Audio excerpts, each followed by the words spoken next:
Baik. Bismillah, alhamdulillah, wassalatu wassalamu ala rasulillah wa ala alihi wa sahbihi wa man wala. Ya, jadi asatidzah dan ikhwah sekalian yang sama dimuliakan oleh Allah, ya, eh, materi ini sekira sudah ma'ruf ya, sudah masyhur di kalangan asatidzah dan ikhwah sekalian. Dari segi pengalaman, ya asatidzah, sebagian besar asatidzah lebih banyak pengalaman untuk melakoni khutbah Jumat ini dibandingkan pemateri sendiri. Namun tidak mengapa kita saling sharing, kita saling bertukar maklumat, ya. Kita mengulangi apa-apa yang kita telah ketahui, ya, sebab apa yang dikatakan oleh orang-orang Arab, fil i'adati ifadah. Dalam setiap pengulangan itu ada faedah-faedah, ya. Itu kita tidak bisa pungkiri. Kadang ada sesuatu yang kita sudah ketahui dalam kurun waktu yang sudah lama, ya. Tapi ketika hal itu disampaikan oleh orang lain, ada saja ya faedah yang kita ambil darinya.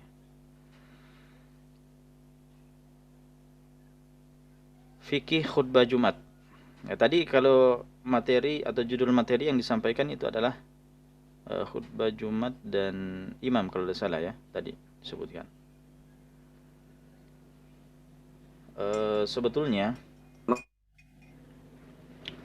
Sebetulnya untuk materi DDK 1 ini, diklat dai dan khatib level 1 ini, materinya cuma khutbah Jumat saja, ya. Adapun materi tentang imam, selama ini ya, selama kami membawakan materi DDK 1 ini, tidak pernah membawakan tentang masalah imam ini. Karena masalah imam ini butuh waktu khusus. Waktu kurang lebih ini 1,5 jam kalau tidak salah ya. Kurang lebih 1,5 jam ini tidak cukup ya. Bahkan fikih khutbah Jumat saja ini sebetulnya butuh waktu 2 jam untuk menyampaikan fikih khutbah Jumat ini, ya.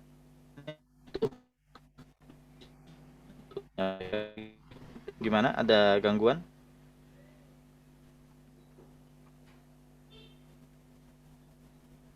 Bagus Ustaz. Bagus ya. Nah, bagus ya. Ya. Fikih khutbah Jumat.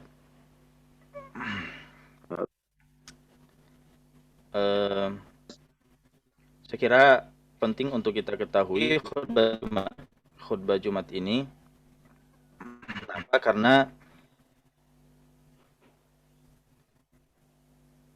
Karena materi ini atau khutbah Jumat ini adalah salah satu syarat daripada sholat Jumat, ya. Artinya ketika khutbah Jumat tidak terpenuhi, maka sholat Jumat tidak sah, ya. Sholat Jumat tidak sah, ya orang sholat zuhur, ya. Maka sangat penting ya bagi kita seorang khatib dan seorang dai mengetahui apa saja fikih khutbah Jumat ini.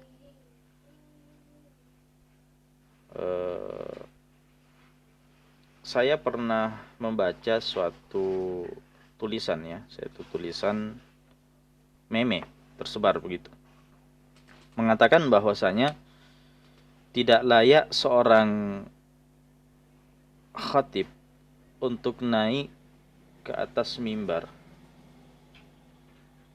jika tidak mengetahui Al-Quran dan Sunnah, ya. Itu bunyi daripada meme yang tersebar ini. Tidak layak atau tidak pantas seorang khatib naik ke atas mimbar jika tidak mengetahui Al-Quran dan Sunnah. Saya membaca meme ini, perasaan saya campur aduk, ya, antara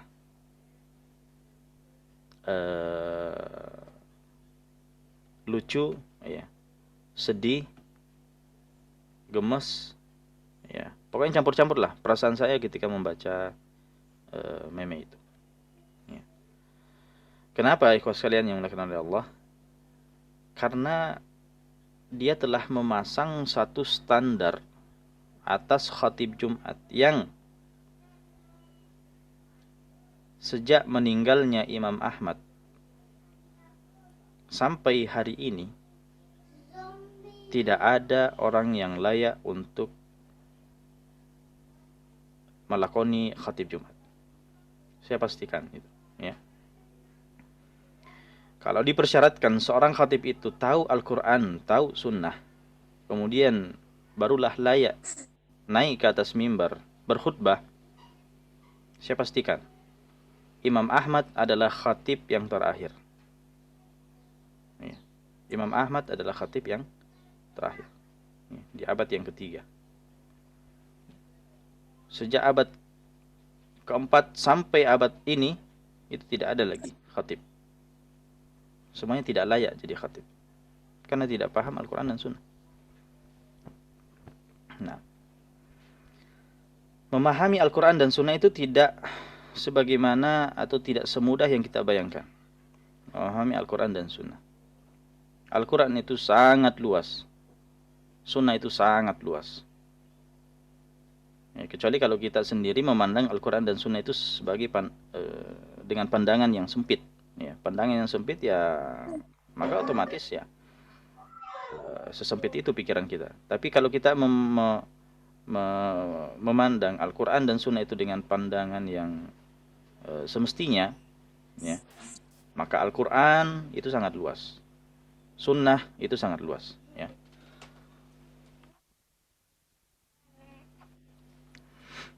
Siapa yang menguasai ulumul Quran? Siapa yang menguasai ulumul hadis? Tidak ada yang menguasainya. Kecuali siapa? Kecuali mujtahid mutlak.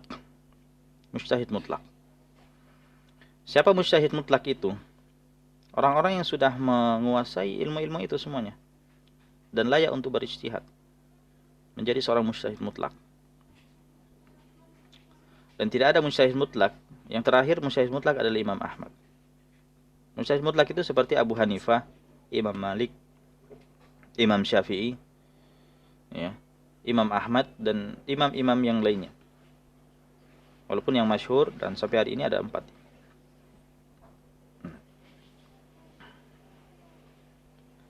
Selain itu tidak ada. Mereka sudah sampai pada derajat mujtahid, tapi mujtahid di bawah daripada mujtahid mutlak tadi. Ya.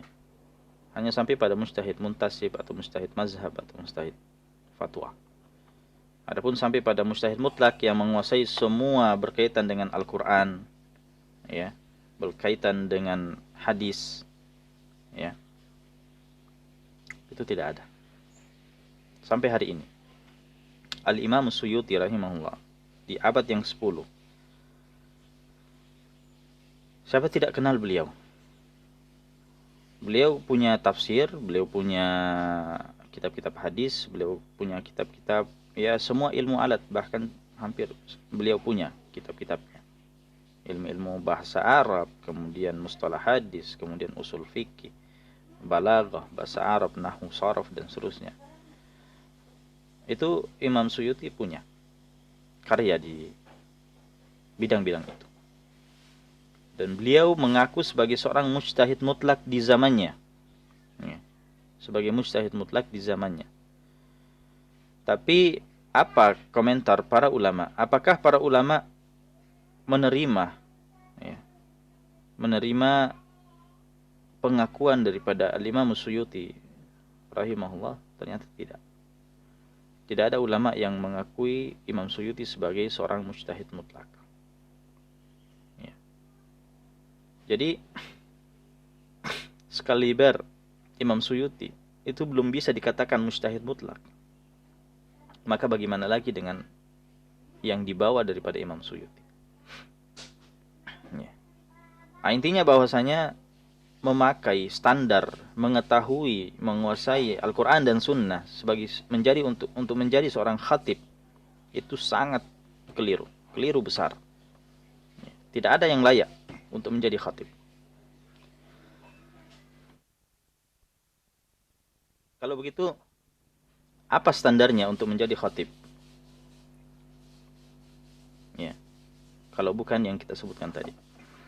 Standarnya adalah mengetahui fikih khutbah Jumat, itulah standarnya. Kalau sudah tahu fikih khutbah Jumat, maka sudah layak untuk menjadi seorang khatib. Karena dia akan melakoni sebuah khutbah yang memenuhi rukun, memenuhi syarat sah, sehingga khutbah itu dikatakan sah, dan sahnya khutbah itu ya memenuhi syarat sah daripada sholat Jumat. Ya. Jadi itulah standar yang harus kita pakai. Bukan standar yang sangat luas begitu ya, Al-Quran dan Sunnah begitu saja. Ya, kecuali kalau kita memandang Al-Quran dan Sunnah itu seperti daun kelor, sangat kecil, sangat ya, sangat terbatas. Tidak. Nah, buku-buku hadis saja yang ada hari ini, tidak ada buku hadis yang mengumpulkan semua hadis Rasulullah SAW. Dalam satu buku, semua hadis ada di situ, tidak ada. Tidak ada. Ya. Kalau Al-Quran jelas, kalau Al-Quran sudah lengkap ya, dalam satu mushaf itu semua ayat di dalam. Tapi ilmu Al-Quran itu al-bahru la sahilalahu. Dia adalah lautan tanpa tepi. Ya. Kemudian kita mau mengaku menguasai semua itu. Baik. Jadi standar yang kita pakai adalah paham fikih khutbah Jumat. Kalau sudah paham fikih khutbah Jumat, paham bagaimana melakoni khutbah Jumat yang sah, sudah layak. Adapun masalah retorika, bagaimana penyampaiannya, materi yang baik dan seterusnya, itu yang kesekian. Itu yang kesekian. Intinya adalah antum melakoni khutbah Jumat yang sah. Ya. Karena saya tidak habis pikir, ya saya tidak habis pikir kalau misalnya ada di antara kita yang melakoni khutbah Jumat ini, kemudian turun dari mimbar dan diprotes oleh jamaah, Ustadz, khutbahnya tidak sah. Kenapa? Ada rukun yang tidak terpenuhi. Nah, ini sangat memalukan bagi seorang dai, seorang khatib, ya, melakoni khutbah dan tidak paham mana rukun khutbah, mana syarat sah khutbah. Ya. Ada tidak yang pernah ditegur seperti itu?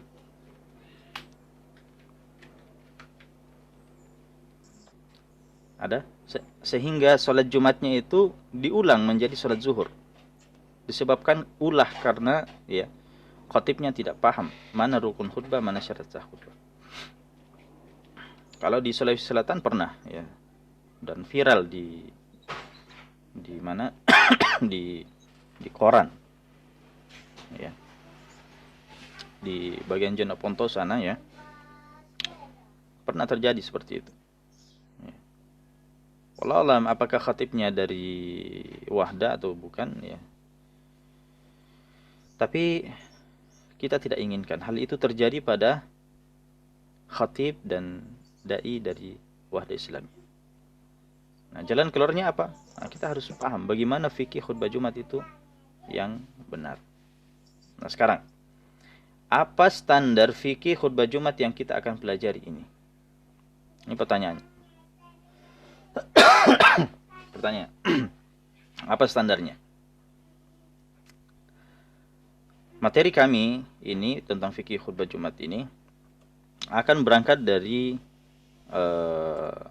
atau perspektif satu mazhab ya. Saya tidak akan menyampaikan kepada antum semua pendapat mazhab karena pertama saya tidak terlalu kuasai mazhab-mazhab yang lain. Saya hanya kuasai satu mazhab yang saya pelajari. Ya. Kalaupun saya sampaikan berdasarkan buku-buku saja yang ada, ya, nanti khawatirnya saya salah pemahaman ya.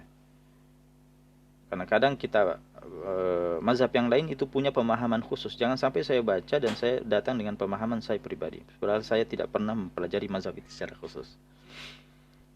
Belum lagi dari segi waktunya itu ya tidak cukup ya. Harusnya sampai maghrib. Acara kita ini harus sampai maghrib. kalau mau mengambil atau mengangkat semua pendapat 4 mazhab. Nah, maka standar yang kami pakai dalam masalah ini adalah perspektif mazhab Syafi'i.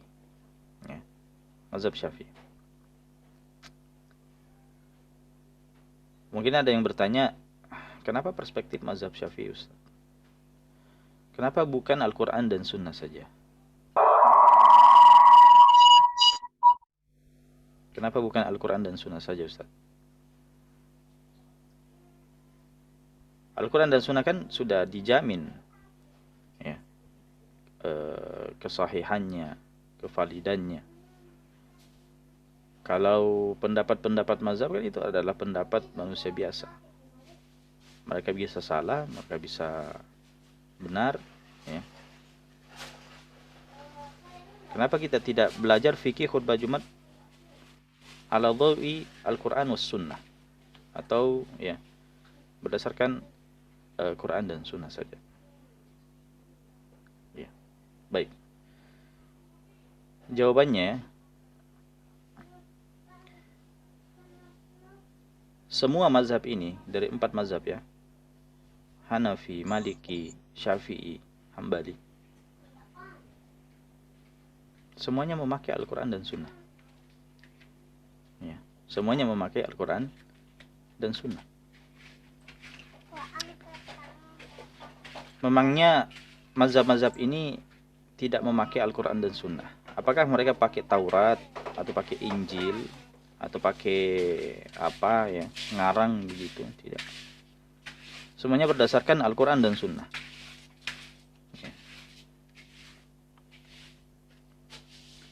Bahkan Al-Quran dan Sunnah itu tidak datang dengan satu pemahaman khusus. Itu butuh pemahaman.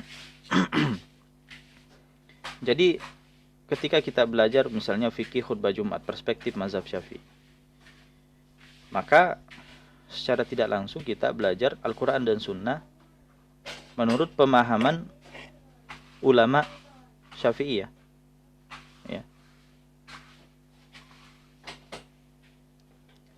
Mazhab Hanafi begitu juga menurut ulama Hanafiyah, mazhab Maliki menurut ulama Malikiyah, mazhab Hambali menurut ulama Hanabilah. Jadi semuanya merujuk kepada Al-Quran dan Sunnah. Nah, apakah kita punya kekhususan terhadap Al-Quran dan Sunnah, ya, yang tidak ada pada imam-imam itu, tidak ada pada mazhab-mazhab itu? Apakah kita ketika membuka mushaf, ya, membuka hadis, apakah secara otomatis bacaan kita, pemahaman kita itulah Al-Quran dan Sunnah? Kan tidak juga. Itu adalah pemahaman kita, ya. Kecuali kalau kita sendiri, ya, mengaku mendapatkan wahyu dari Allah Subhanahu wa taala.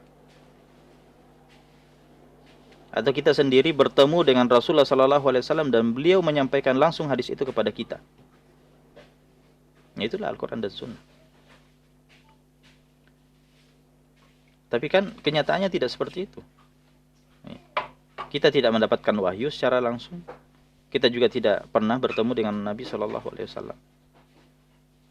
Yang ada kita hanya membaca, ya, membaca Al-Quran, membaca hadis. Itu pun pakai modal terjemahan, ya. Itu pun pakai modal tafsir, baru kita paham. Berarti kita memahami Al-Quran itu berdasarkan pemahaman penerjemah, berdasarkan pemahaman ahli tafsir itu. Begitu juga dengan hadis. Kita memahami hadis itu berdasarkan pensyarahnya dan seterusnya. Jadi kita masih butuh terhadap pemahaman orang lain. Nah, jadi belum pernah kita memahami Al-Quran dan Sunnah itu murni daripada pemahaman kita sendiri. Anggaplah, kalaupun kita memakai pemahaman kita sendiri, ya, kita baca ayat langsung paham maksudnya, baca hadis langsung paham maksudnya. Apakah kita bisa menjamin itulah pemahaman yang Allah Subhanahu wa taala inginkan, yang Rasulullah sallallahu alaihi wasallam maksud? Kan tidak juga. Ya, kan tidak juga. Nah, kalau tadi kita katakan para imam-imam itu kan manusia biasa. Iya, memang mereka manusia biasa. Mereka bukan manusia yang luar biasa. Semuanya manusia biasa, sebagaimana kita manusia biasa. Mereka bisa benar, bisa salah. Iya, bisa benar, bisa salah. Itulah tabiat manusia. Dan kita juga bisa salah, bisa benar, bisa salah. Ya. Memangnya kita ini ketika paham Al-Quran dan Sunnah tidak akan pernah salah? Juga akan pernah salah. Nah sekarang, kalau kita dan mereka sama-sama bisa benar, sama-sama bisa salah. Sekarang, mana yang lebih banyak kesalahannya kira-kira? Ya. Mana yang lebih banyak kesalahan saya pribadi dengan Abu Hanifah jika dibandingkan Imam Malik, Imam Syafi'i, Imam Ahmad? Mana yang lebih banyak kesalahan saya kira-kira? Saya memahami Al-Quran Sunnah sendiri, mereka juga memahami Al-Quran Sunnah sendiri, pemahaman masing-masing, dan bisa benar, bisa salah. Nah sekarang bandingkan mana banyak ya kesalahannya terjadi. Dan antum jangan kira ya satu mazhab itu hanya satu orang ulama. Mazhab Syafi'i itu hanya Imam Syafi'i, tidak. Imam Syafi'i, murid-muridnya, dan ulama Syafi'i. Dalam satu mazhab itu ratusan bahkan ribuan ulama di situ. Mereka berijtihad secara kolektif. Ijtihadnya Imam Syafi'i diteruskan kepada murid-muridnya, murid-muridnya memandangnya ini ada yang perlu dikritik ya. Kemudian sampai ke bawah, kalau masih ada perlu dikritik lagi, dan seterusnya. Jadi satu mazhab itu di dalamnya ada harakatut tarjih. Ya. Jadi bukan mazhab itu, jangan pahami bahwa pokoknya satu pendapat ikuti semuanya ya. Semuanya hanya bisa mengikuti saja. Tidak. Dalam mazhab itu ya ada yang mutlak kemudian ditakkid, ada yang umum kemudian ditaksis, kemudian ada yang ya belum pernah dibahas kemudian dibahas. Ya. Nah, tapi mereka punya metode, mereka punya usul fikih yang jelas, mereka punya qawaid fikih yang jelas, sehingga hasil daripada ijtihadnya itu rapi, terstruktur. Ya.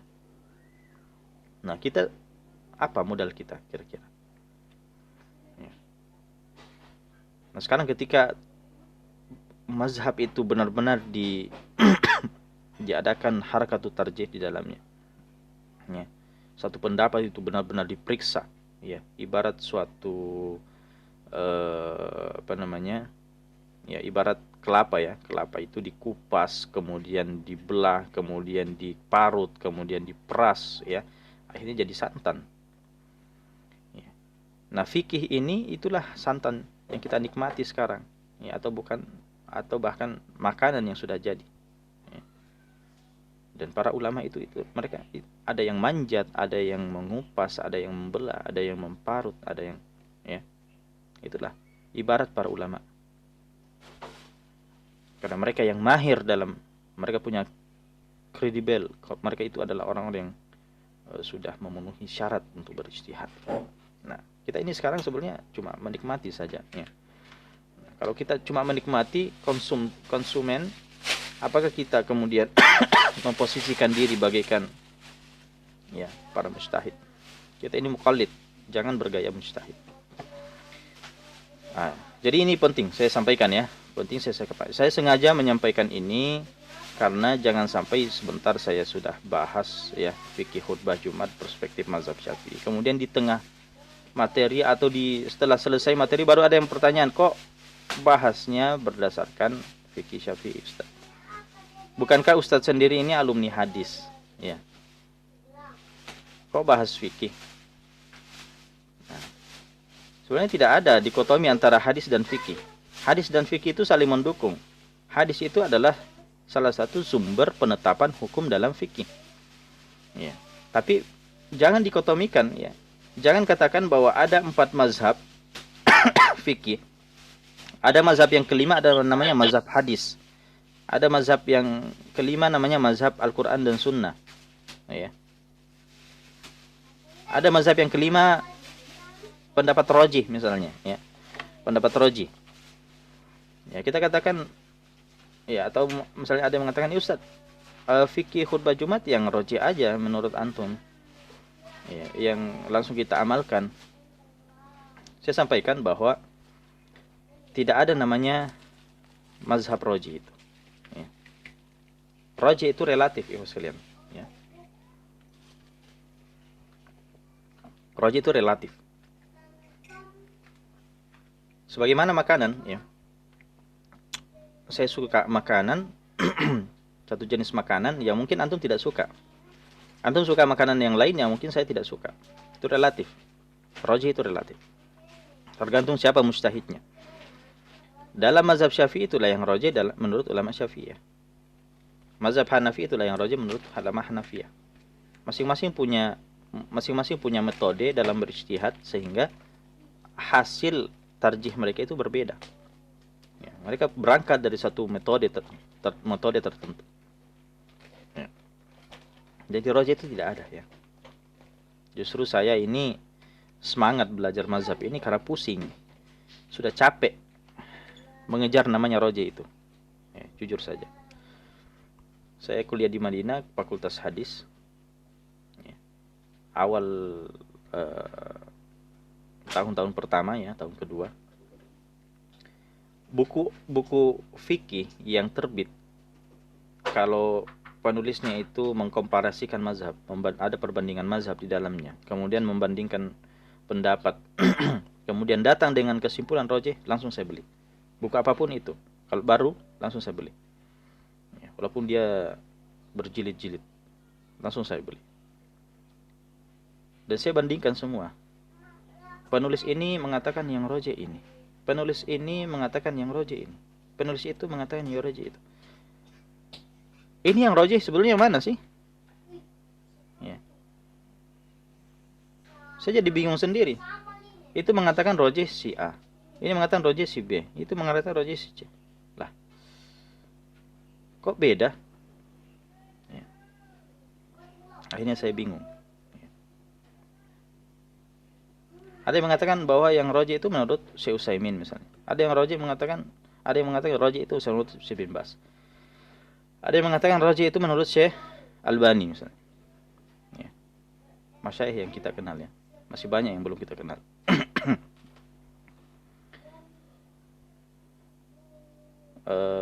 Sekiranya saya bisa berdiri, saya ambilkan bukunya. Saya punya buku 2 jilid.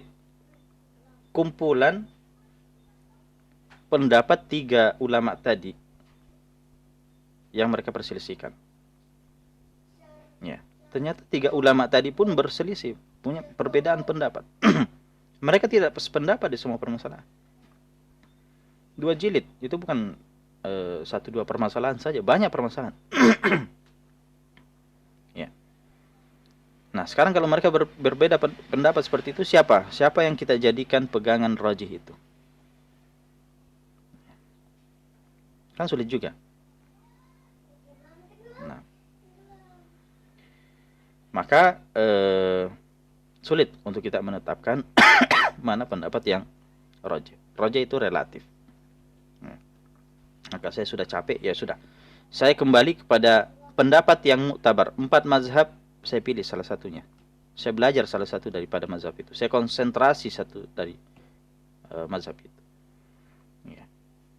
Ya, kalau memang saya ditakdirkan untuk bisa menyelesaikan satu mazhab itu, mempelajarinya, insya Allah saya akan pelajari mazhab yang kedua. Begitu juga mazhab yang ketiga, mazhab yang keempat. Itu adalah upaya kita. Ya. Adapun sekaligus belajar 4, bingung. Ya. Bingung. Saya yakin bingung. Dan ini sudah teruji ya. Sudah teruji. Kita belajar bukan mazhab. Datang dengan kesimpulan yang justru kita tidak paham fikih. Ya. Bertahun-tahun kita belajar 4 mazhab langsung sampai hari ini. Ya. Mungkin kalau rukun wudu, berapa rukun wudu, masih bingung kita. Berapa rukun wudu ya? Kenapa? Karena ulama berbeda-beda. Nah, sekarang standar yang kita pegang itu apa, yang mana? Nah, di situ perlunya kita konsentrasi dalam satu pendapat dulu. Nah, begitu juga dengan fikih khutbah Jumat ini. Kita akan pelajari tentang rukun khutbah, syarat sah khutbah. Nah, apa saja rukun khutbahnya, syarat sahnya? Menurut mazhab apa yang kita pelajari, yang kita amalkan? Ya. Nah, ini pentingnya ikhwas sekalian yang dimuliakan oleh Allah. Jadi apa yang kita pelajari ini bukan suatu yang salah. Ya. Inilah kebenaran dan jangan antum ragukan. Ini boleh diamalkan. Ya. Permasalahan ini sudah diamalkan ratusan tahun lamanya. Ya, kemudian hari ini baru mau diragukan. Ada yang mengatakan, jangan sampai kita jatuh pada bid'ah, Ustaz. Bid'ah apa? Memangnya kita ini lebih paham bid'ah dibandingkan para ulama itu? Apakah kita ini lebih tinggi ketakutan kita terhadap bid'ah dibandingkan ulama itu? Tidak. Iya. Ulama itu, ulama-ulama Syafi'iyah, Hanabila, Malikiyah, Hanafiyah, itu lebih tinggi, lebih besar ketakutan mereka terhadap bid'ah dibandingkan kita. Dan mereka lebih paham bagaimana bid'ah itu dibandingkan kita. Ya. Jadi apa yang kita akan pelajari ini bukan sesuatu yang perlu diragukan, ya. Baik dari segi maklumat, dari segi amalan. Ya. Salah benarnya apa yang kita lakukan ini yang bertanggung jawab di hadapan Allah Subhanahu Wa Taala adalah Imam Syafi'i dan ulama Syafi'iyah. Ya. Bukan kita. Kita ini muqallid. Justru kita memaksakan diri untuk beristihad, menyimpulkan sendiri. Ya, kita yang akan bertanggung jawab di hadapan Allah Subhanahu wa taala. Karena kita telah melakoni sesuatu yang kita tidak ada kapasitas di situ. Baik. Sekarang sudah jam 9.45 ya. Baik. Sekira cukup mukaddimah yang saya sampaikan ya. Karena sebenarnya materi ini tergantung ya. Kalau saya mau perpanjang materi ini bisa merinci ya, atau menyingkat saja bisa, insyaallah. Yang penting antum bisa pahami dulu ya. Jangan sampai kita belajar sesuatu dan selesai belajar ya berakhir dengan keraguan, ketakutan dan seterusnya. Karena banyak orang yang anti mazhab sekarang ya. Sangat-sangat apa namanya sensitif mendengar kata mazhab, mendengar kata Syafi'i, ya, mendengar kata Imam Ahmad, Imam Malik, Abu Hanifah dan seterusnya. Ya. Kalau disebut nama ustadz tertentu, kalau disebut nama syekh tertentu, mungkin dia langsung melek, ya. Tapi kalau disebutkan imam-imam itu, ya langsung timbul keraguan di dalam dirinya. Ini sesuai tidak Al-Quran dan Sunnah? Seakan-akan mereka itu ya orang-orang yang tidak paham Al-Quran dan Sunnah. Allahul musta'an. Baik, saya mulai materinya.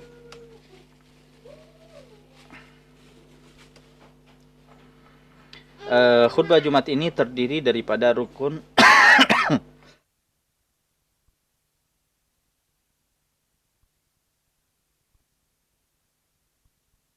terdiri dari rukun, syarat sah, dan sunnah-sunnah. Ya. Dan ini perlu kita pahami ya, setiap ibadah kita dapati seperti ini. Bahkan inilah inti daripada kita belajar fikih. Kita tahu apa rukunnya, apa syarat sahnya, apa sunnah-sunnah.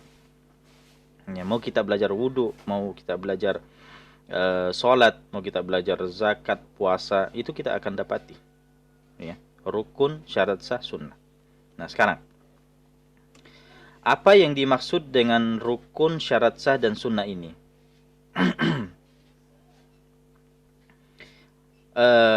Untuk menentukan suatu ibadah itu sah apa tidak, ya, itu kuncinya ada di sini, rukun dan syarat sah, ya, rukun dan syarat sah. Karena rukun dan syarat sah ini adalah penentu sah tidaknya suatu ibadah, ya, rukun dan syarat sah ini. Nah sekarang, kalau rukun dan syarat sah itu sama saja, dia adalah penentu daripada sahnya suatu ibadah. Di mana bedanya? Apa bedanya antara rukun dengan syarat sah? Saya biasanya kalau membawakan materi ini, saya biasanya ajak untuk diskusi ya. Apa itu rukun? Saya kadang bertanya apa itu rukun, apa syarat sah. Saya mendengarkan jawaban-jawaban. Tapi karena waktu yang sangat singkat ya. Biasanya sih 2 jam saya sampaikan, tapi dikasih 1,5 jam saja. Nah, belum lagi waktu tanya jawab sebentar. Jadi saya mungkin singkat saja materinya. Rukun itu adalah esensi daripada suatu ibadah yang ada di dalam ibadah itu sendiri. Saya kasih contoh misalnya sholat. Ya. Membaca Al-Fatihah itu di dalam sholat. Ya, ruku, sujud itu di dalam sholat. Maka itu adalah rukun. Sedangkan syarat sah, syarat sah ini adalah sesuatu yang wajib juga di dalam suatu ibadah. Tapi dia harus terpenuhi sebelum ibadah itu dimulai. Ya. Jadi sebelum ibadah itu dimulai sampai ibadah itu selesai. Itulah namanya syarat sah. Ya. Sebelum ibadah itu dimulai sudah harus terpenuhi dan terpasang ya sampai ibadah itu selesai. Itu namanya syarat sah. Saya kasih contoh. Kalau di dalam sholat, syarat sah sholat adalah toharoh. Ya. Kita bersuci. Wudu atau mandi. Apakah wudu atau mandi itu ada di dalam sholat atau di luar sholat? Di luar sholat.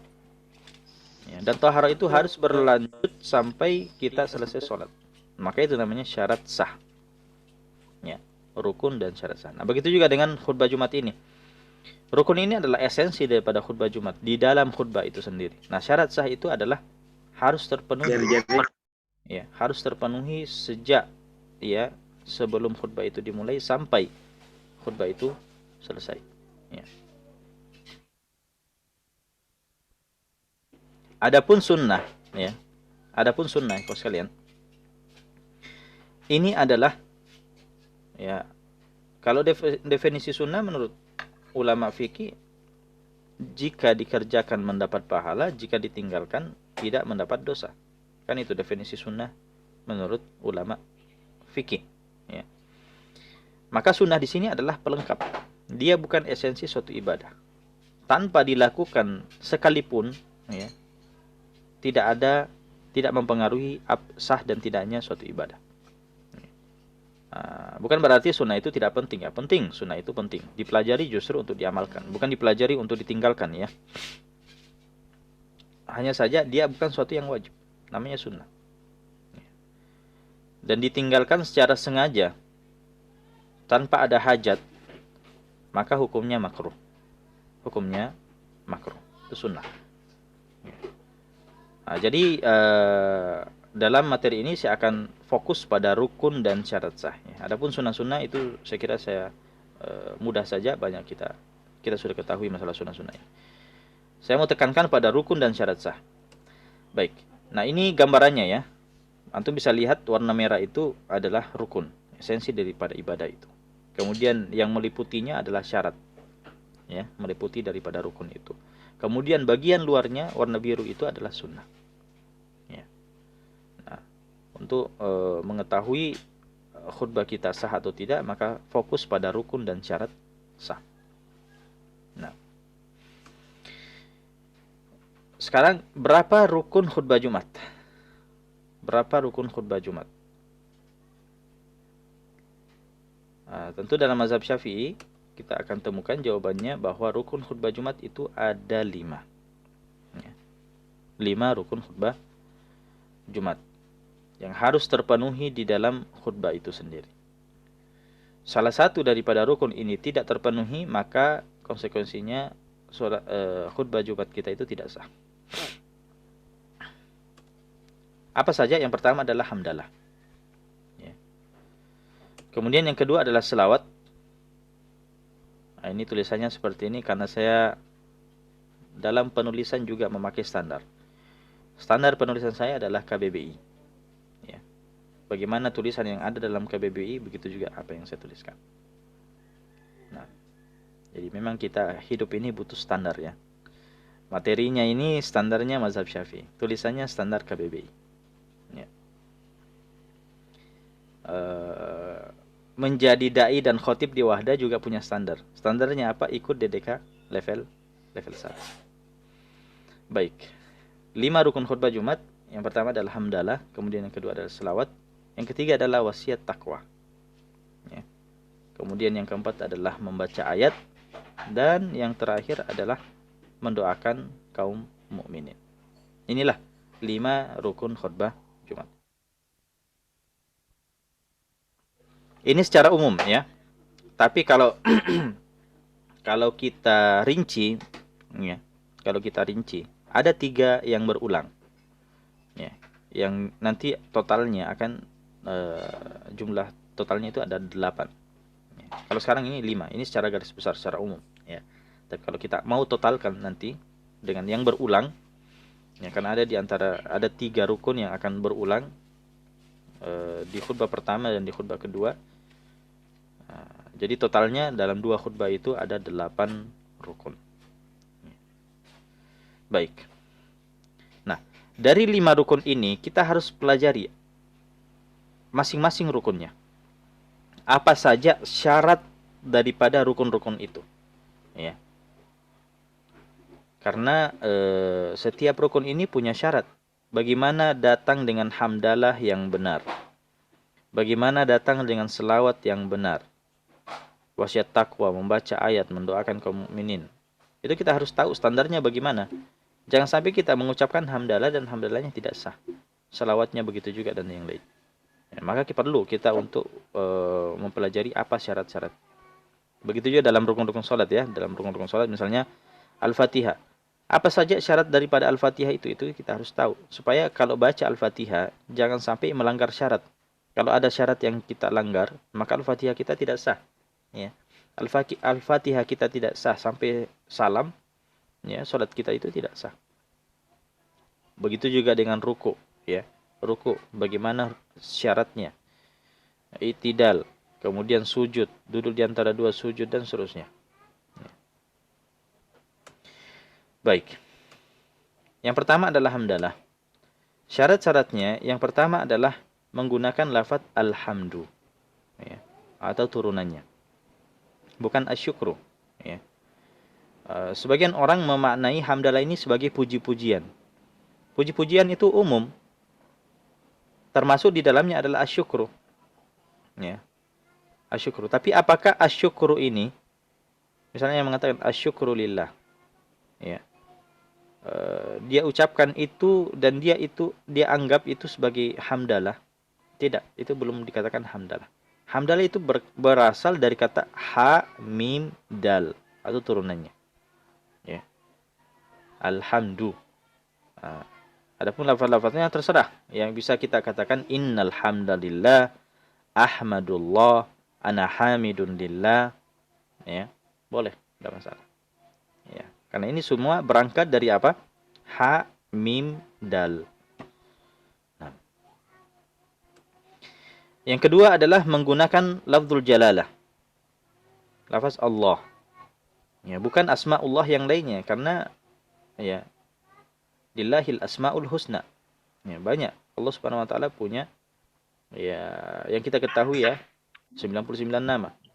Apakah semua nama itu boleh kita gunakan berpasangan dengan alhamdu selain lafaz Allah? Tidak. Harus pakai lafaz Allah. Ya. Alhamdulillah. Innal hamda lillah. Ana hamidun lillah. Misalnya. Nah. Jadi alhamdu dan lafaz Allah. Kemudian yang ketiga, boleh menggunakan ayat jika diniatkan sebagai hamdalah. Ya, kita membuka khutbah kita menggunakan hamdalah, tapi hamdalah yang kita bawakan itu berangkat dari ayat. Ya, kita baca Al-Fatihah misalnya. Alhamdulillahirabbil alamin. Ar-Rahmanir Rahim. Itu sah. Ya, itu sah. Atau kita misalnya ucapkan Alhamdulillahilladzi hadana li hadza wa ma kunna linahtadiya laula an hadana Allah. Nah, ini juga bisa. Karena semua berasal daripada ha, mim, dal. Ya, tadi. Nah, sekarang cuma kalau kita mengucapkan hamdalah ini menggunakan ayat, maka nanti kita harus datang dengan ayat yang lain. Kenapa? Karena di dalam rukun khutbah tadi yang kita pelajari ada rukun khusus membaca ayat. Ya. Jadi kalau kita bawakan satu ayat, ya kita harus perjelas ini ayat yang saya bawakan ini untuk apa? Apakah berposisi sebagai hamdalah? Apakah berposisi sebagai wasiat takwa? Apakah berposisi sebagai membaca ayat? Ya, semua itu kan rukun khutbah. Ya.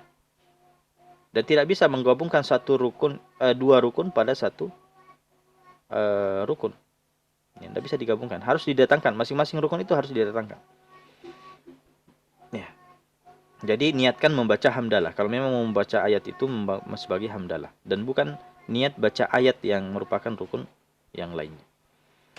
Kemudian yang keempat, syarat daripada hamdalah ini adalah dibaca di khutbah pertama dan yang kedua. Ya. Jadi inilah yang saya sebutkan tadi berulang. Ada di khutbah pertama, ada di khutbah kedua. Ya, jangan di khutbah pertama saja, jangan di khutbah kedua saja. Sama-sama ada, ya, di khutbah pertama atau di khutbah kedua. Alhamdulillah. Nah, inilah rukun yang pertama. Kita pindah ke rukun yang kedua, yaitu selawat. Ya, yaitu selawat. Nah, selawat ini, ikhwas sekalian, syarat-syaratnya yang pertama adalah menggunakan lafaz selawat. Ya. Bagaimana lafaz selawat? Ya. Usolli, ya, misalnya as-salatu Allahumma sholli atau usolli ala nabi, misalnya Allahumma sholli ala rasul. Kemudian boleh menggunakan semua nama yang berkaitan dengan nabi yang jelas, bukan hanya kata ganti huwa. Ya, jadi kita lihat apa kata nama nabi yang jelas. Misalnya apa? Ar-Rasul, An-Nabi, Muhammad, itu kan nama nabi yang jelas. Bukan kata ganti huwa. Misalnya ada orang yang berselawat sallallahu alaihi wasallam. Nah, ini dia pakai kata ganti huwa, dia. Ya, dia kalau kita katakan dia itu tidak jelas siapa yang kita maksud. Maka harus datangkan nama nabi dengan jelas. Ya. Allahumma sholli ala nabi, ala rasul, ala Muhammad, itu jelas. Ya, bukan Allahumma sholli alaihi. Hi ini siapa? Nah. Tapi misalnya di sini ada Muhammad, ada An-Nabi, ada Rasul, ada Al-Mahi, ya, ada Yasin, ada Toha, itu kan semua nama-nama Nabi. Ya. Boleh kita datangkan semua itu, ya, disandingkan dengan selawat. Kemudian yang ketiga adalah dibaca di khutbah pertama dan kedua, ya, khutbah pertama dan khutbah kedua. Ya. Jadi sebagaimana hamdalah tadi di khutbah pertama dan kedua, begitu juga dengan selawat ini di khutbah pertama dan di khutbah yang kedua. Kemudian yang ketiga adalah wasiat takwa.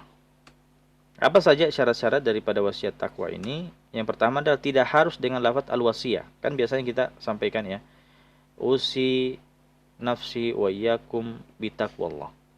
Artinya saya mewasiatkan. Tapi apakah harus dengan kata wasiat ini harus ada kata usi? Itu tidak harus, ya. Ya, walaupun kalau kita datangkan itu bagus, ya, bagus kalau kita ucapkan seperti itu sudah gugur. Tapi apakah harus seperti itu? Tidak harus. Jangan dipahami harus, ya. Kemudian yang kedua, tidak harus juga dengan lafaz takwa. Ya. Tadi misalnya usi nafsi wa yakum bitaqwallah, atau kita katakan ittaqullah. Itu tidak harus. Jadi cukup makna saja, ya. Maknanya saja. Makna takwa kan mengajak kepada ketaatan dan menjauhi maksiat. Ya, itulah esensi daripada takwa. Maka kita misalnya menyuruh orang untuk sholat, ya, sallu misalnya, atau if'alu al khairat, istanibu al ma'asi misalnya. Itu kan sudah esensi daripada takwa. Itu sudah cukup. Ya, tidak harus dengan kata wasiat dan takwa. Al wasiyah dengan takwa. Ya, tapi supaya lebih jelas, ya bagus kalau kita katakan usi nafsi wa iyyakum bitaqwallah, atau kita katakan ya ayuhan nas ittaqullah. Boleh juga menggunakan ayat, ya, jika diniatkan sebagai wasiat takwa. Kita baca ayat misalnya, ya, ya ayyuhalladzina amanu taqullaha haqqa tuqatih wa la tamutunna illa wa antum muslimun. Itu bisa kita jadikan ayat ini sebagai apa? Sebagai wasiat wasiat takwa. Nah, bukan niat baca ayat. Niat baca ayat itu secara khusus nanti ada rukun yang lain. Maka kita datangkan ayat yang lain lagi. Kemudian yang keempat adalah dibaca di khutbah pertama dan khutbah kedua. Ya, dibaca di khutbah pertama dan khutbah kedua. Ya, sama dengan hamdalah tadi, selawat dan wasiat takwa. Jadi 3 rukun ini berulang di khutbah kedua. Makanya tadi saya katakan secara rinci jumlah totalnya ada 8 karena ada 3 ya rukun yang berulang. Sekarang yang keempat adalah membaca ayat. Maka syarat-syarat daripada membaca ayat ini adalah pertama, ayatnya itu dipahami, ya, bukan sekedar thumma nazar. Itu kan ayat dalam Al-Qur'an, tapi apakah dia dipahami thumma nazar kemudian lihatlah apa maksudnya? Jadi kita harus datang dengan ayat yang dipahami. Nah, sekarang apakah harus satu ayat utuh atau boleh sepotong ayat saja yang penting dipahami? Nah, ini ada khilaf di intern mazhab Syafi'i. Ya, menurut Ibnu Hajar Al-Haytami mengatakan ayat itu utuh, satu ayat. Ya, kalau kita misalnya mendatangkan ya ayyuhalladzina amanu taqullaha haqqa tuqatih wa la tamutunna illa wa antum muslimun. Itu kan satu ayat utuh. Ya. Tapi menurut Ar-Ramli boleh sebagian ayat saja. Ya, kita katakan ya ayyuhalladzina amanu taqullaha. Itu kan sepotong ayat, tapi sudah dipahami. Wahai orang-orang beriman, bertakwalah kepada Allah. Itu masuk menurut Ar-Ramli itu sudah sah. Dari 2 pendapat ini mana yang yang rajih? Lagi-lagi rajih itu relatif ya. Saya tidak punya kapasitas untuk mentarjih, saya ini bukan mujtahid, tapi saya bisa mengarahkan antum. Dan ini kaidah ya, pegang ini sebagai kaidah bahwa setiap ulama berbeda pendapat, antum sikap kita adalah al-khuruju minal khilaf mustahab. Dianjurkan untuk keluar dari ranah khilaf. Pilih pendapat yang apa? Yang disepakati. Ya. Artinya kalau kita lakukan pendapat itu, maka semua pihak akan mengatakan bahwa apa yang kita lakukan itu adalah benar, adalah sah.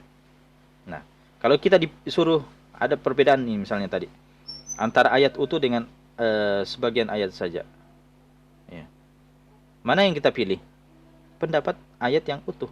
Karena Ramli walaupun mengatakan sebagian ayat saja itu sudah sah. Tapi saya kira Ramli juga sepakat bahwa ayat utuh lebih baik.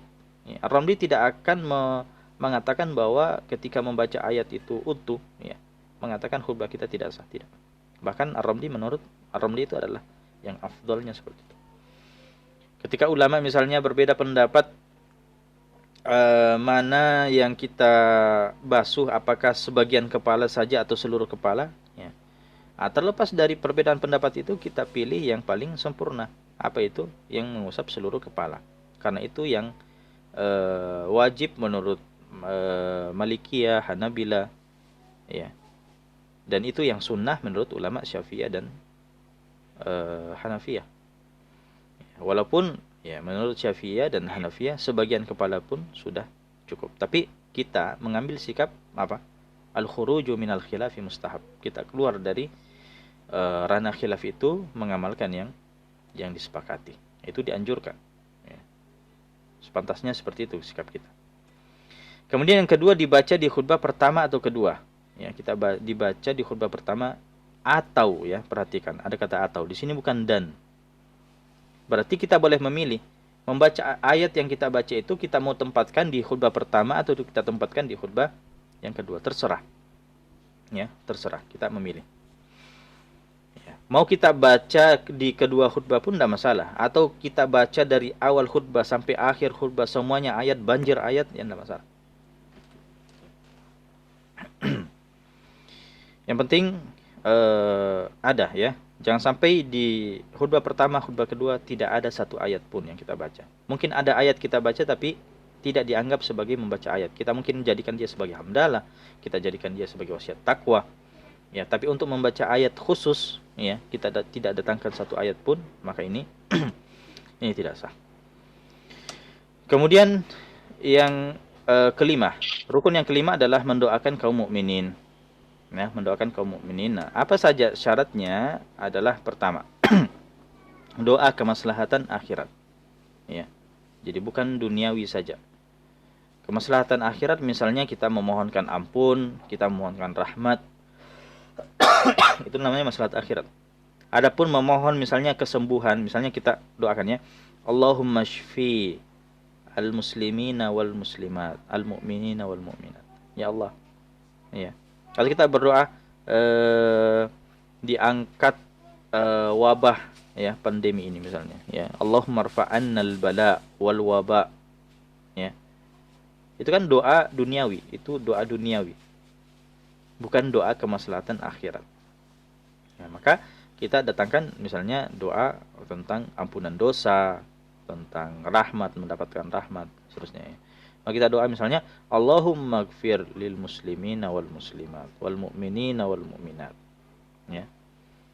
Atau kita cukup membaca Allahumma gfir lil muslimin. Itu sudah sah. Atau Allahumma gfir lil mu'minin. Itu sudah sah. Ya. Kenapa? Karena mengucapkan muslimin atau mukminin itu sudah termasuk siapa? Muslimat dan mukminat. Ya, walaupun tidak kita sebutkan. Tapi mendoakan secara khusus mukminat atau muslimat, maka belum masuk mukminin dan muslimin. Ya. Jadi sebutkan laki-lakinya, maka termasuk di dalam adalah para wanita. Sedangkan mengkhususkan para wanita, maka belum tentu masuk ya, laki-laki. Kemudian yang kedua adalah meniatkan buat doa buat yang hadir dan yang tidak hadir, atau buat yang hadir saja. Ya. Jadi kita mendoakan misalnya hanya yang ada di depan kita. Misalnya kita katakan jamaah Jumat rahimani wa rahimakumullah. Itu kan sudah doa. Ya, mendoakan rahmat. Mendoakan rahmati saya dan merahmati jamaah sekalian. Ya. Itu sudah cukup. Itu sudah cukup. Nah. Atau kita mendoakan secara umum, ya Allahumma gfir lil muslimina wal muslimat wal mu'minina wal mu'minat. Itu kan mencakup yang ada di dalam masjid dan mencakup yang di luar masjid. Kemudian ya, syarat yang ketiga adalah dibaca di khutbah kedua. Ya, jadi bukan tempatnya di khutbah pertama. Ya. Jadi nanti dikatakan rukun, ya, yang sah ketika dibaca di khutbah kedua. Walaupun kita berdoa dari awal khutbah sampai akhir khutbah, di khutbah pertama juga berdoa, itu tidak masalah, boleh-boleh saja. Tapi untuk dianggap sebagai rukun yang dengannya khutbah itu sah, ya, itu nanti ketika di khutbah yang kedua. Nah, itulah ikhwas sekalian berkaitan dengan rukun khutbah. Nah, sekarang kita akan bahas berkaitan dengan syarat sah khutbah. Syarat sah. Ya, tadi kita katakan syarat sah itu apa? Adalah penentu keabsahan daripada suatu ibadah, namun dia letaknya di mana? Sebelum ibadah itu dimulai sampai ibadah itu selesai. Ya. Ada berapa syarat sah khutbah Jumat? Ada ada 10, ya. Ada 10. Yang pertama adalah memperdengarkan kepada 40 jemaah. Ya, karena dalam mazhab Syafi'i memang dipersyaratkan 40 jemaah. Begitu juga dalam Hambali. Adapun dalam Maliki itu 12, adapun dalam Hanafi itu 3. Ya. Jadi kalau kita dihadapkan dengan keadaan yang mungkin jamaahnya masjidnya agak kecil, ya, jamaahnya sedikit, ya, bisa kita taklid misalnya mazhab Imam Malik 12 orang. Ya. Jadi memperdengarkan, kita memang harus mengangkat suara kita dan mereka itu mendengarkan. Ya. Sekarang kita kan sudah mudah, ada mikrofon, ada sound system, ya. Baik. Kemudian yang kedua, bersambung khutbah pertama dan khutbah kedua. Ya, jadi jangan ada jeda antara khutbah pertama dan khutbah kedua dengan jeda yang lama. Apa yang maksud dengan jeda yang lama? Jeda yang lama adalah waktu yang bisa digunakan untuk sholat 2 rakaat. Kira-kira kalau kita sholat 2 rakaat berapa menit kira-kiranya? 2 atau 3 menit, ya. 2 atau 3 menit kita biasanya sholat 2 rakaat. 2 rakaat yang singkat. Maka jangan sampai khutbah pertama dan khutbah kedua kita itu, ya, ada jeda yang panjang 2 sampai 3 menit. Ya, itu nanti tidak sah itu. Makanya duduk di antara dua khutbah itu tidak lama. Nah, kemudian yang ketiga adalah bersambung khutbah dan sholat. Ya, bersambung khutbah dan sholat. Begitu juga tadi. Jangan sampai khutbah dan sholat kita ada jeda waktu yang bisa digunakan untuk sholat 2 rakaat. Yang tadi kita katakan 2 sampai 3 menit. Jadi sudah khutbah, qomat, sholat. Ya, jangan ice breaking. Ya. Kemudian yang keempat, suci dari hadas kecil atau hadas besar. Ya, jadi memang harus dalam keadaan suci. Ya, sudah wudu atau sudah mandi junub. Ya, kalau khutbahnya itu tidak wudu, ya batal wudunya. Ini tidak sah. Tidak sah khutbah. Dan ini salah satu syarat yang ada dalam mazhab Syafi'i. Ya. Ini perlu saya sampaikan kepada antum bahwa antum tidak perlu ragu mengamalkan mazhab Syafi'i karena dalam masalah khutbah ini ya. Karena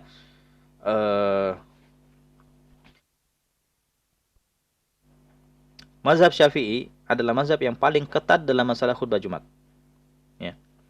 Artinya, ketika antum mengamalkan mazhab Syafi'i dalam khutbah Jumat, otomatis menurut mazhab yang lain khutbah antum sah. Ya. Khutbah antum sah. Misalnya ini syarat yang keempat ini tidak antum dapatkan dalam mazhab yang lain. 3 mazhab yang lain tidak ada. Tidak ada mempersyaratkan suci dari hadas kecil atau hadas besar. Itu hanya ada dalam mazhab Syafi'i. Kenapa mazhab Syafi'i? Karena menganggap khutbah Jumat ini sebagai sholat Jumat ini sebagai pengganti daripada sholat zuhur.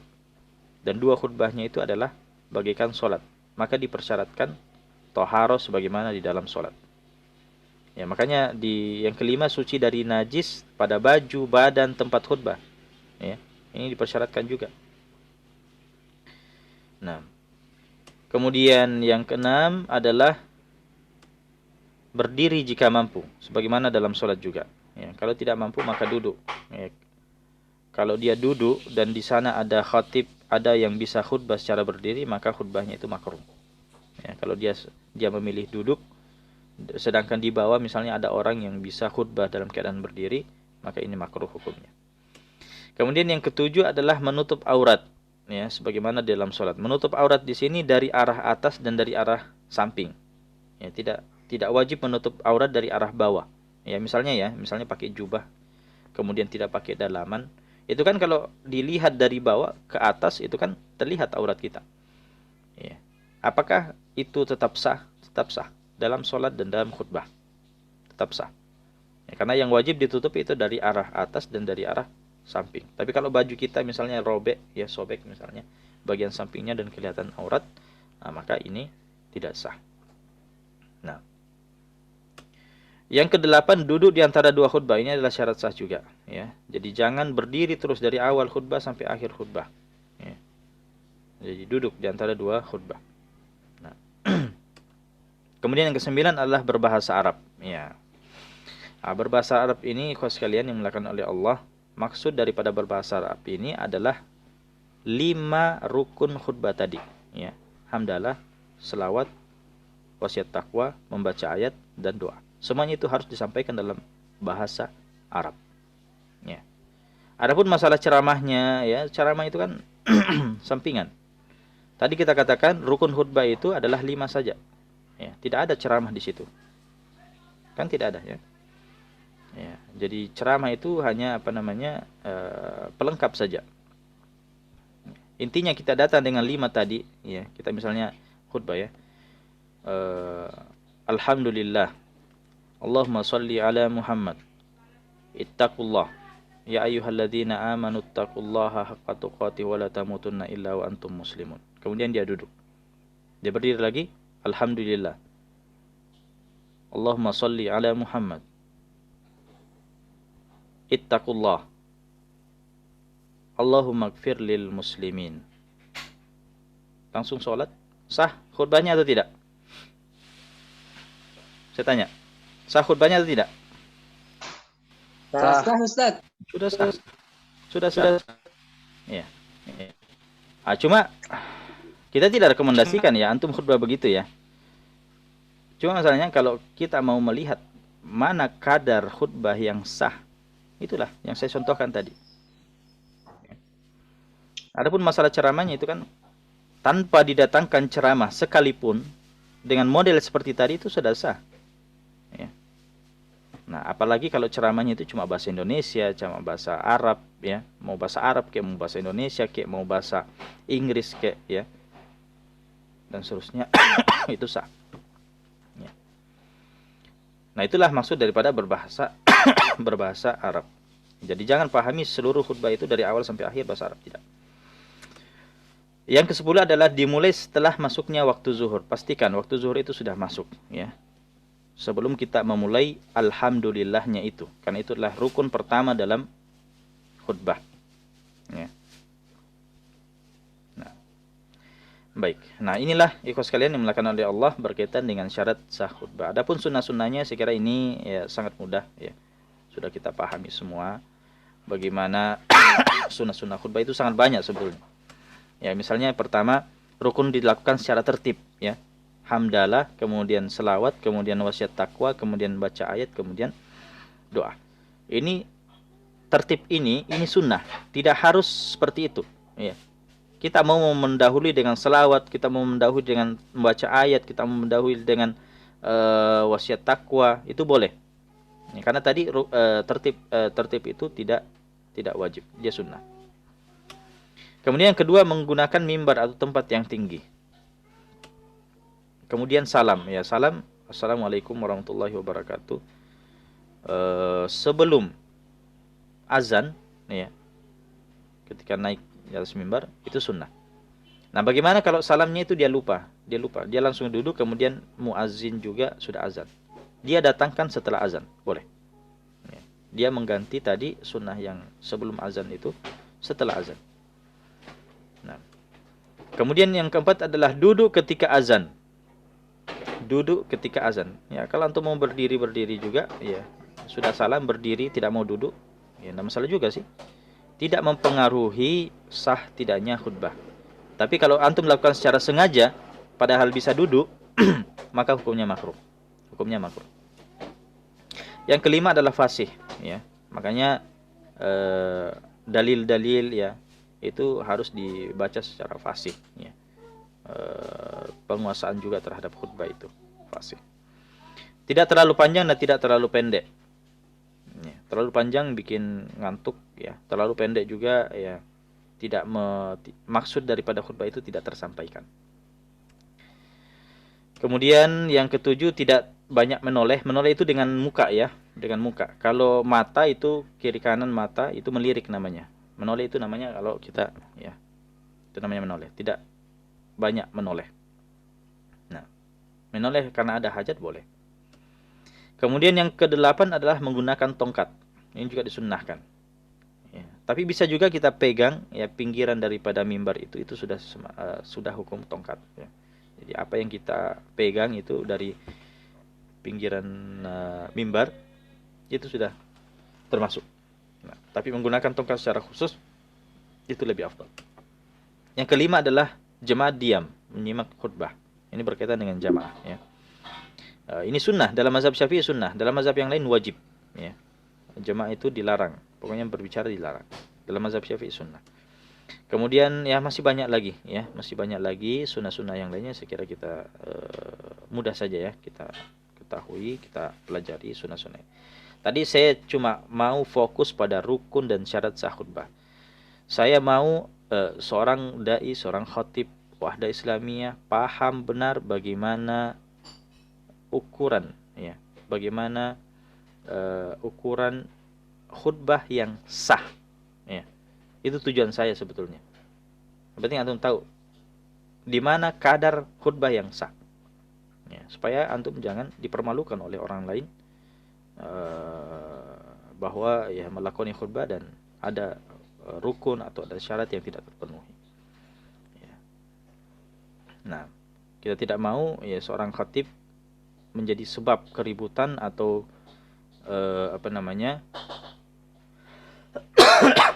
atau sebab keributan atau sebab, ya, sholat Jumat itu akhirnya diulang menjadi sholat zuhur. Nah, itu kita tidak inginkan terjadi pada khatib dan dai kita. Nah, baik. Barakallahu fikum wa jazakumullahu khairan.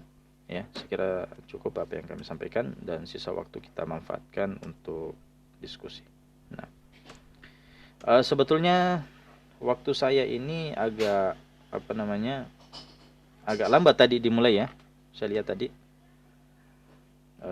sekiranya ada tambahan waktu ya bisa kita manfaatkan untuk tambahan ya, tambahan waktu untuk tanya jawab ini karena mungkin banyak yang akan bertanya.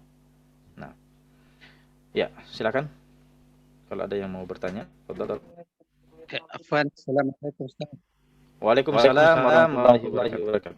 Nah, marhaban Ustaz. Nah, beliau Ustaz kami nih, Masya Allah. Sedikit Ustaz, masalah khutbah Id ini, Khutbah Id, yang mana sebetulnya Ustaz yang khutbah Id atau khutbah Jumat? Afwan ini mungkin keluar dari sedikit ini Ustaz karena menjelang ini kan tidak lama lagi ini kita akan Idul Fitri, Afwan. Baik. Karena ada di masyarakat terjadi perbedaan pendapat yang mana sebetulnya lebih rajih itu khutbah itu menggunakan dua khutbah atau satu khutbah saja Ustaz. Nah. Pertama saya tidak bisa merujihkan ya. Karena saya ini bukan mustahid. Dari awal saya sampaikan ini. Tapi saya bisa menyampaikan pendapat 4 mazhab. 4 mazhab 2 khutbah. Ya. Hanafiyah, Malikiyah, Syafi'iyah, dan Hanabilah semua sepakat 4 ya. 2 khutbah. Ya. Itu kalau kita mau mengangkat pendapat para ulama. Ya. Berarti bisa dipastikan bahwa pendapat satu khutbah itu pendapat di luar 4 mazhab. Nah, jadi kembali permasalahan apakah pendapat di luar 4 mazhab itu adalah pendapat yang mu'tabar atau tidak? Ya, apakah itu adalah pendapat yang kita anggap atau tidak? Ya. Kalau saya pribadi saya lebih tenang dengan 4 mazhab. Ya. Nah, ya, syukur Ustaz atas jawabannya. Silakan yang lain. Bismillah, Assalamualaikum warahmatullahi wabarakatuh. Waalaikumsalam warahmatullahi wabarakatuh. Nah, marhaban. Dan Ustaz, yang mau ditanyakan ini untuk kami yang masih pemula-pemula, yang jadwal terbangnya masih belajar. Tadi disampaikan Ustaz bahwa jangan banyak menoleh. Ya, ini menoleh gerakan wajah bukan gerakan lirikan. Ya. Untuk kami yang pemula-pemula, biasanya kan lebih dominan tekstual, Ustaz. Jadi lebih banyak melirik ke bawah, ke depan, atau juga di saat membuang demam mimbar kita, mengalihkan pandangan ke kiri, ke kanan, ke atas. Ini gimana hukumnya, Ustaz? Demikian, Ustaz. Assalamualaikum warahmatullahi wabarakatuh. Tadi dalam permasalahan sunnah ya kita bahas bahwa tidak banyak menoleh. Ya, tadi menoleh saya juga sudah definisikan menoleh itu adalah dengan wajah, bukan dengan mata. Ya, dengan mata itu namanya melirik, melirik itu boleh. Tadi disebutkan juga khutbah memakai teks. Ya, saya pribadi suka ya memakai teks. Kenapa? Karena menggunakan teks itu menandakan bahwa seorang khatib itu benar-benar ada persiapan. Dia menyiapkan apa yang dia akan sampaikan. Dan khutbah memakai teks juga itu antum akan lebih fokus. Ya. Karena khutbah tanpa teks itu biasanya kemana-mana ya. Pembahasan itu kemana-mana. Ya. Bahkan kadang kita tidak tahu kapan mana ujungnya ya khutbah ini ya. Mana pendahuluannya, mana isinya, mana ujungnya, mana penutupnya, kadang mutar-mutar, sudah isinya kembali ke pembuka lagi ya, sudah di ujung kembali ke isi lagi. Maka kita sampaikan dengan menggunakan teks. Saya pribadi lebih suka. Cuma bagaimana cara kita dalam karena ada juga orang yang membaca itu, karena ada membacanya, cara membacanya itu monoton akhirnya pendengar itu kurang menikmati. Jadi, dan ada orang yang membaca, dia bagaikan kalau misalnya dia membaca dan kita tidak perhatikan bagaimana dia membaca. Kadang kita mendengar orang itu karena dia pandai membaca, dia baca dengan baik, ya kita seakan-akan mendengar orang itu tidak membaca. Ya. Jadi memang ada metode dalam membaca ya. Kita tidak, jadi nada kita itu tidak datar ya, kadang diangkat, kadang ya bukan juga main puisi ya, bukan juga puisi. Saya kira nanti mungkin ada materi-materi yang lain berkaitan dengan teknis ya, bagaimana seorang khatib itu ya paling tidak kita punya poin-poin khusus ya, atau dalil-dalil yang kita sampaikan, kita perlancar di situ ya sebagai apa namanya kerangka ya dalam khutbah kita. Nah, dan tidak masalah ya kita lirik kemudian kita lihat ke jamaah juga tidak masalah. Kali itu pada dasarnya bukan menoleh. Adapun masalah demam panggung ya saya kira ini butuh jam terbang saja sebetulnya. Setiap orang itu punya masalah ini ya. Orang yang sudah banyak jam terbangnya juga dalam kondisi-kondisi tertentu ya. Saya misalnya antum suruh khutbah di Stiba kembali, khutbah di DPP, khutbah di Masjid Wihdah di hadapan para asatidah ya akan tetap merasakan yang seperti itu. Ya, beda ketika saya berkhutbah di tempat yang tidak ada yang mengenal saya ya. Ya, kadang saya lebih semangat. Nah, sekira itu suatu yang wajar ya. Seperti yang wajar. Nah. Afwan Ustaz, saya Ya. mau bertanya. Ya, silakan, fadhal.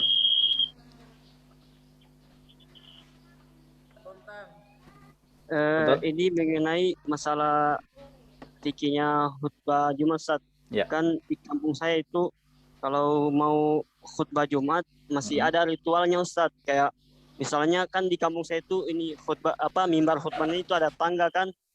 Jadi mereka itu kayak setiap naik satu tangga, tangganya itu ada 3, setiap naik satu tangga mereka sholawat. Ya. Sementara yang dijelaskan Ustaz tadi rukun khutbah Jumat sama salat sunahnya dan sunah-sunahnya sangat sebutkan. Apakah ini tidak termasuk menambah perkara baru dalam urusan agama sebagaimana dalam hadis Aisyah radhiyallahu anha? Baik. Demikian. Baik. Mohon jawabannya Ustaz. Ya. Pertama ya, gimana panitia sebelumnya saya jawab? Gimana panitia sebelumnya saya jawab panitia? Iya, insyaallah Ustaz. Kalau di jadwal ini sebenarnya antum itu sampai jam 11 kalau di jadwal kami ini yang kami pegang. Oh gitu ya. Iya. Tapi gimana pemateri Ustaz Aswanto? Gimana pemateri Ustaz Aswanto sudah gabung tidak? Gimana Ustaz Ruspiansyah sudah gabung Ustaz Aswanto? Ustaz Ruspiansyah. Ya, belum kayaknya, ini saya tulis namanya belum ada di sini. Belum kayaknya, ini saya tulis namanya belum ada di sini. Oke. Ya. Mungkin masih bisa Ustaz. Baik. Jadi sebelumnya Ustaz, mungkin ya. nanti pertanyaan berikutnya nanti misalkan cukup peserta untuk raise hand, nanti kami yang menunjuk biar lebih tertib insyaallah. Iya. Baik. Hand nanti kami menunjukkan peserta untuk menunjuk. Ya, padahal Ustaz. Ya. Berkaitan dengan pertanyaan tadi, betul ya, pertanyaan tadi. Ya, ini memang kadang saya dengarkan ritual di Kalimantan. Saya tidak tahu kalau di tempat-tempat yang lain. Dan saya tidak tahu apa maksud mereka melakukan itu. Ya. Jadi pertama yang kita harus lakukan sebenarnya konfirmasi. Ya, konfirmasi. Karena namanya menghukumi secara lahiriah itu sulit. Ya. Kita konfirmasi dulu apa maksud mereka melakukan hal itu. Ya.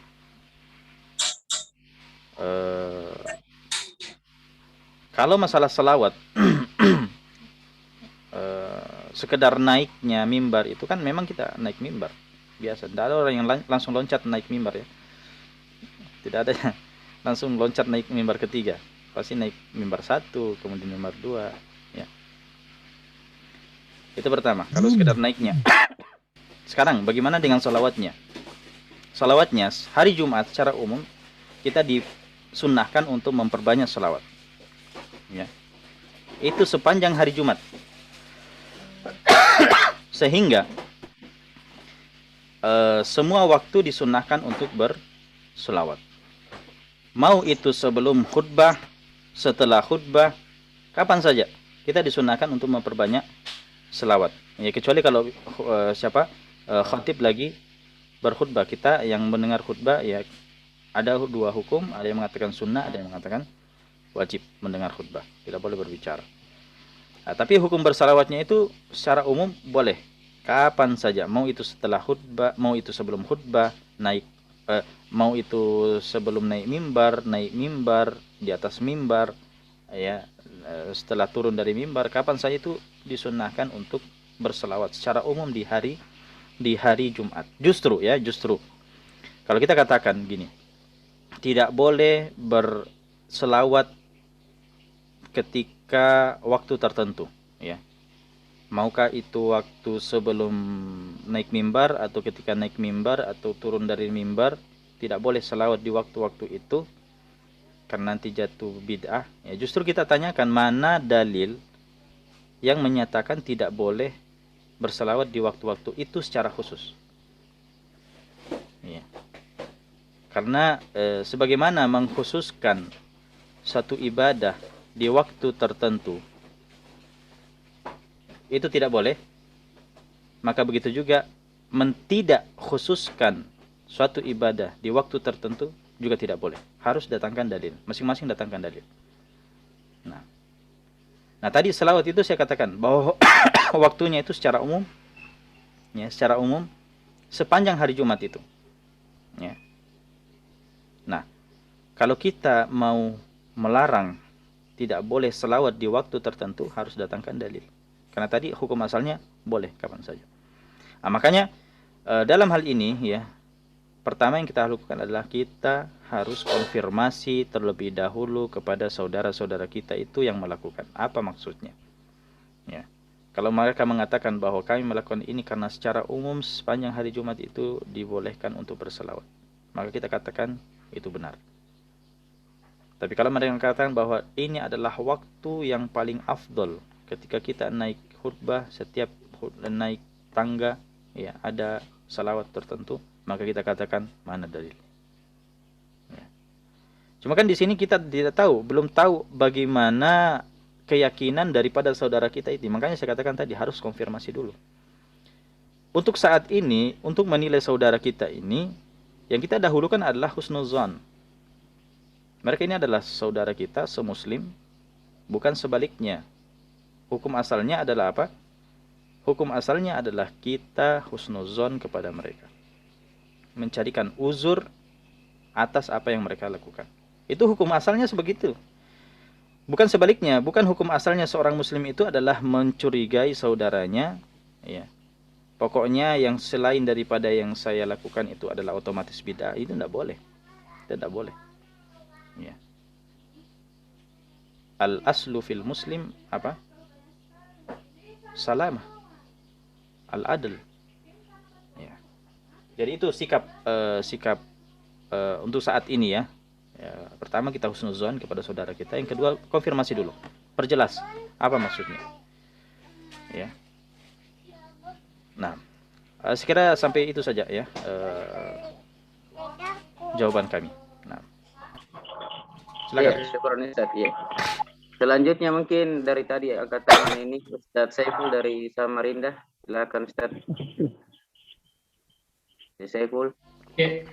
Ya, Fadil Ustaz. Bismillah. Assalamualaikum warahmatullahi wabarakatuh. Waalaikumsalam warahmatullahi wabarakatuh. Jadi ada beberapa yang sunnah yang disampaikan, Ya. tidak terlalu panjang dan tidak terlalu pendek, Ustaz. Nah, sekarang bagaimana kira-kira kaidahnya untuk menegur, ya, khotib yang penyampaiannya terlalu panjang, Ustaz? Ya. Ya, apakah berupa kode, ya, dengan gerakan atau memang dengan suara? Baik. Ya, ini yang pertama, kedua, ini sama dengan bagaimana cara Ya, yang kedua, jika misalkan ada kekeliruan dalam penyampaian mungkin ayat atau penjelasan di khotib, bagaimana juga cara menegur seorang makmum atau jamaah? Ya, apakah memang dibolehkan menegur secara langsung atau mungkin nanti setelah baru disampaikan? Ya, mungkin itu sementara untuk pertanyaan kami. Baik. Pertama tadi bagaimana mengingatkan khatib ya, bagaimana mengingatkan khatib agar tidak terlalu panjang khutbahnya. Sebenarnya banyak, ini masalah teknis sebetulnya. Bisa sebelum khutbah ya kita sampaikan memang, maaf Ustadz, di masjid ini kami batasi khutbahnya sekian menit. Ya. Jadi komunikasi sebelum khutbah. Atau bisa di mimbar itu kita tuliskan di situ maksimal sekian menit. Dan biasa kita temukan ya, kita yang khatib kita biasa temukan hal-hal yang seperti itu. Maka kita akan menyesuaikan biasanya. Ya, jadi sebagai sebagai panitia masjid ya, memang ada inisiatif untuk itu. Jadi dikhawatirkan ada yang terlalu panjang khutbahnya, dan apalagi kalau dia adalah instansi ya, rumah sakit atau di rumah tahanan ya, apalagi kalau terminal orang sudah sudah was-was, ini mobil saya ini sudah mau berangkat, ini khotibnya masih enak-enak ceramah. Nah, maka harus kita batasi memang ya, jangan terlalu panjang. Nah, kalaupun kita misalnya menegur ya khatib, atau apa sih hukumnya mengajak khatib itu bicara? Itu kembali ke hukum itu sebetulnya. Mengajak khatib itu bicara, entah itu menegur atau itu mengingatkan atau apa ya. Dalam mazhab Syafi'i boleh. Boleh mengajak khatib itu berbicara. Karena memang tadi saya sampaikan bahwa mendengar khutbah bagi makmum, bagi jamaah dalam mazhab Syafi'i itu sunnah. Dalam mazhab Syafi'i sunnah. Maka ketika ada hajat untuk berbicara, boleh berbicara, menyampaikan. Sebagaimana seorang badui pernah datang kepada Rasulullah SAW, dan Rasulullah SAW dalam keadaan sementara khutbah. Kemudian datang badui itu menyampaikan bahwa ya Rasulullah, ya tanam-tanaman sudah mati, ternak-ternak sudah mati, ya tolong doakan kami untuk diturunkan hujan. Itu dalilnya bahwasanya boleh berbicara dengan khatib. Nah, baik. Ada pertanyaan yang lain? Iya. Silakan ke siapa lagi nih? Maksudnya pada saat penyampaian ini Anda masih ada tambahannya? Tadi bagaimana cara jamaah yang sudah gelisah, gimana cara menegurnya, Ustaz? Ya. Jadi jamaah yang mau menegur khatibnya, ya bisa disyaratkan saja, bisa disyaratkan, kasih lihat jamnya. Nah, Fadal kepada Abu Dalilah, silakan. Assalamualaikum. Waalaikumsalam warahmatullahi wabarakatuh. Bertanya Ustaz, Ya, silakan. sebelum pelatihan ini kami mengetahui bahwa jumlah peserta 40 orang dalam mazhab Syafi'i. Namun Ya. dalam pelatihan ini kami ada kata-kata memperdengarkan 40 orang. Ya. Apakah ini berarti memperdengarkan itu khutbah disampaikan secara lantang gitu Ustaz? Lalu bagaimana dengan orang yang memang tidak bisa lantang Mendengar. dalam menyampaikan khutbah? Tidak bisa apa? Syukron. Tidak bisa. Lalu apa? bagaimana dengan orang yang memang tidak bisa lantang itu Ustaz, mungkin intonasinya memang sudah segitu Ustaz, karakter orangnya. Nah, baik. Jadi pertanyaannya ada dua Ustaz, apakah khutbah disampaikan secara lantang karena ada tadi kata-kata memperdengarkan 40 orang. Pertanyaan kedua, lalu bagaimana dengan orang yang memang tidak bisa menyampaikan khutbah secara lantang karena karakternya demikian. Syukron Ustaz. Baik.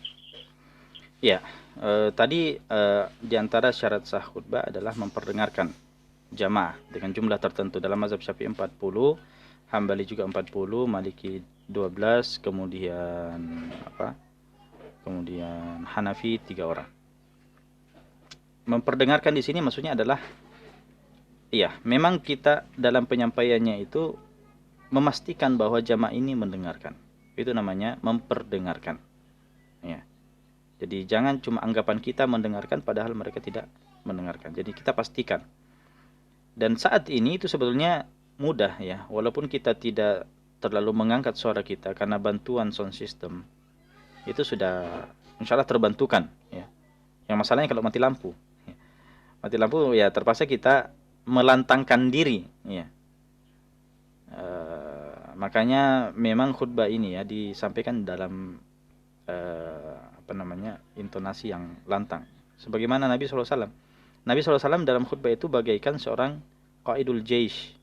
Ya, jadi beliau bagaikan pemimpin perang memang, menyampaikan kepada prajuritnya.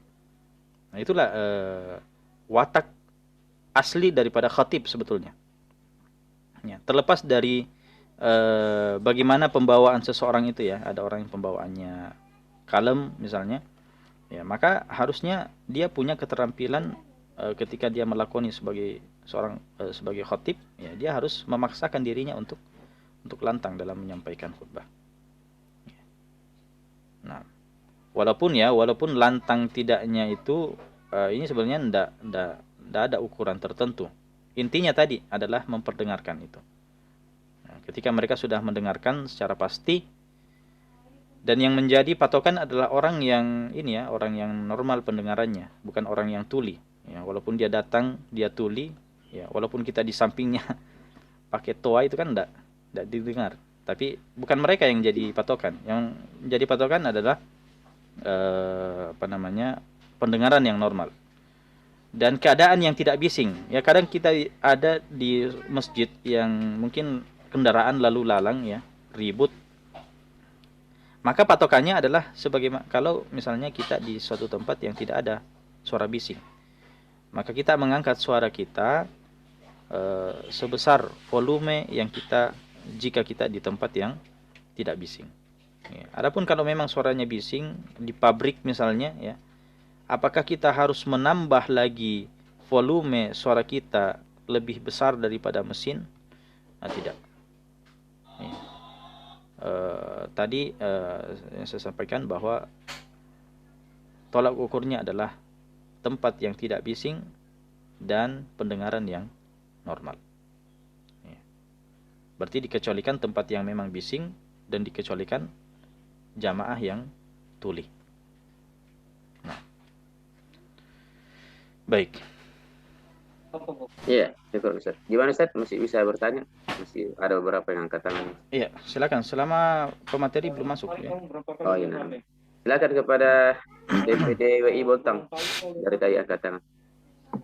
DPD WI Bontang, setelah itu nanti mungkin Ustadz Umar, insyaallah. Nah. DPD Bontang silakan. Siapa yang mewakili bertanya? Ini berjamaah ya DPD WI Nah, Bontang. iya Ustaz. Iya, mungkin ada 7 orang di sana. Masya Allah.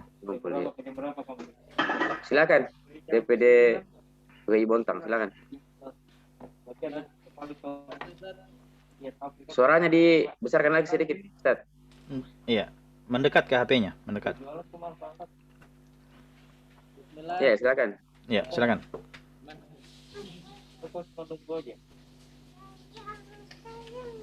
Ustaz Andra, tes suara. Iya. Silakan. Ya, sebenarnya ada 2 pertanyaan tapi satu sudah ditanyakan yang 40 orang. Langsung saja yang kedua. Pak Ustaz, bagaimana kalau khotib pada saat dia ada keluar tiba-tiba mengeluarkan angin? Ya, tiba-tiba batal ya. Wudunya. Nah.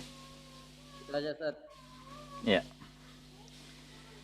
Kalau seorang khatib dalam ketika berkhutbah batal wudunya, sedangkan taharah tadi adalah salah satu syarat sahnya khutbah.